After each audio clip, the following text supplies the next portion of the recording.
It is no secret that many towns are having issues paying their bills and making ends meet. The town of Ithaca and the city of Ithaca are no exception.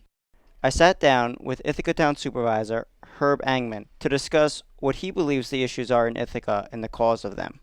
Mr. Engman believes that part of the problem is Cornell. In the city, 65% of their taxable or assessed valuation, let me put it that way, their assessed valuation is non-taxable. And that means 35% of their taxpayers have to support 100% of the services. And the town of Ithaca is 45%.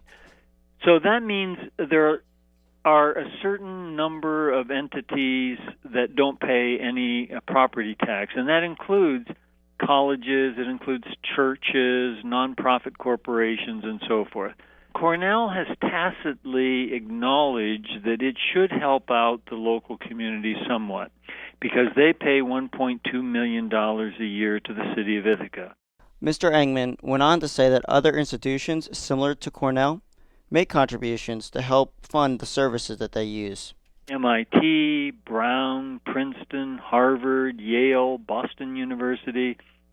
We even looked into Penn State because Cornell says it's a public school when it's to its advantage and says it's a private school when it's to its advantage.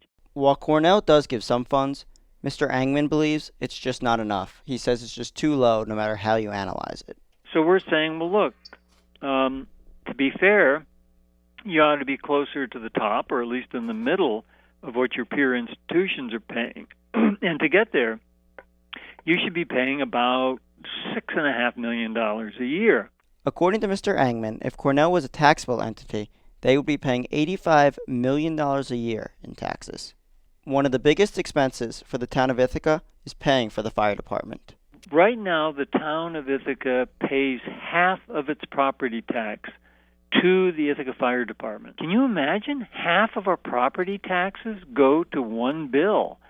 So, yes, it's breaking us. It's just breaking us right in two. Cornell and the other nonprofits really need to be sharing a little bit, but Cornell is by far the wealthiest. As a former employee of Cornell University, Herb Engman fully understands how the institution works. It's not like we don't understand the institution. We do.